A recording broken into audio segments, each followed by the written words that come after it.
मित्रों, रामायण में भगवान श्री राम, माता सीता, लक्ष्मण और वीर हनुमान के अलावा कई महत्वपूर्ण चरित्रों का वर्णन मिलता है, जिसमें लंकापति रावण और उसके पुत्र मेघनाद भी थे। मेघनाद का एक नाम इंद्रजीत भी था। दोनों नाम उसको पराक्रम और बहादुरी के लिए दिए गए थे। राम और रावण के बीच युद्ध में लक्ष्मण ने मेघनाद का वध किया था। लक्ष्मण ने अपने बाण से मेघनाद का सिर धड़ से अलग कर दिया था, लेकिन सुलोचना के सतीत्व परीक्षा के समय मेघनाद का कटा हुआ सिर भी जोर जोर से हंसने लगा था, जिसकी कथा इस प्रकार है। मित्रों, मेघनाद रावण का महापराक्रमी पुत्र थी। जब लक्ष्मण उसका वध करने की प्रतिज्ञा लेकर युद्ध भूमि में जाने के लिए तत्पर हुए, तब राम ने कहा, लक्ष्मण, युद्ध भूमि में जाकर तुम अपनी वीरता और रणकौशल से रावण पुत्र मेघनाद का वध तो कर दोगे, इसमें मुझे कोई संदेह नहीं है। लेकिन एक बात का विशेष ध्यान रखना कि मेघनाद का मस्तक भूमि पर किसी भी प्रकार न गिरे, क्योंकि मेघनाद एक नारी व्रत का पालक है और उसकी पत्नी परम पतिव्रता है। ऐसी साध्वी के पति का मस्तक अगर पृथ्वी पर गिर पड़ा तो हमारी सारी सेना का ध्वंस हो जाएगा और हमें युद्ध में विजय की आशा त्याग देनी पड़ेगी। लक्ष्मण अपनी सेना लेकर चल पड़े। समर भूमि में उन्होंने वैसा ही किया। अपने बाणों से उन्होंने मेघनाद का मस्तक उतार लिया, पर उसे पृथ्वी पर नहीं गिरने दिया। हनुमान उस मस्तक को रघुनंदन के पास उनके शिविर में ले आए। इसी दौरान मेघनाद की दाहिनी भुजा आकाश में उड़ती हुई देवी सुलोचना के पास जाकर गिरी। सुलोचना चकित हो गई, पर उसने भुजा को स्पर्श नहीं किया।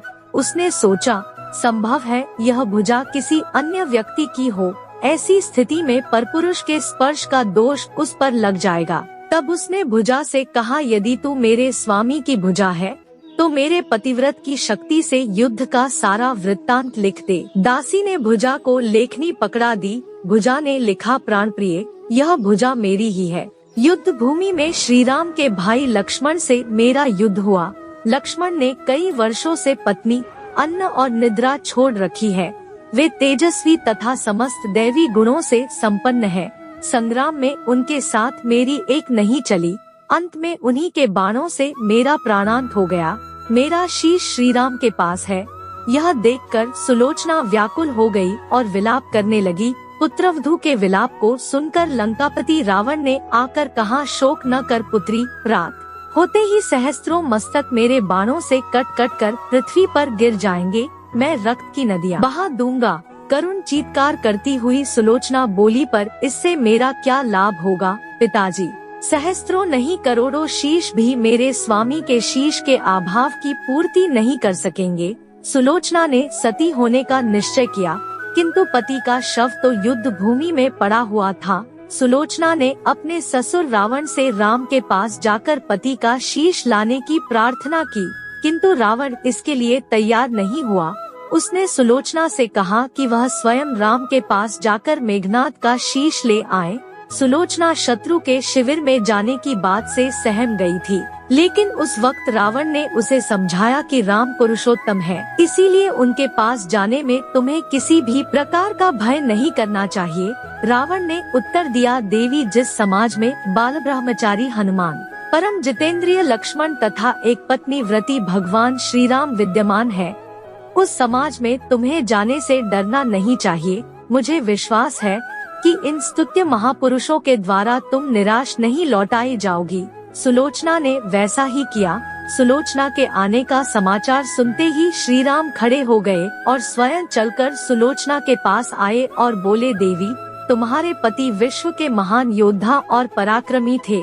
उनमें बहुत से सद्गुण थे, किंतु विधि की लिखी को कौन बदल सकता है? सुलोचना ने अश्रुपूरित नयनों से प्रभु की ओर देखा और बोली, राघवेंद्र, मैं सती होने के लिए अपने पति का मस्तक लेने के लिए यहाँ आई हूँ। श्री राम ने शीघ्र ही सम्मान सहित मेघनाद का शीश मंगवाया और सुलोचना को दे दिया। पति का छिन्न शीश देखते ही सुलोचना का हृदय अत्यधिक द्रवित हो गया। उसकी आंखें बड़े जोरों से बरसने लगी। रोते रोते उसने पास खड़े लक्ष्मण की ओर देखा और कहा, सुमित्रानंदन, तुम भूलकर भी गर्व मत करना कि मेघनाद का वध मैंने किया है। मेघनाद को धराशायी करने की शक्ति विश्व में किसी के पास नहीं थी। यह तो 2 पतिव्रता नारियों का भाग्य था। आपकी पत्नी भी पतिव्रता है और मैं भी पति चरणों में अनुरक्ति रखने वाली उनकी अनन्य उपासिका हूँ।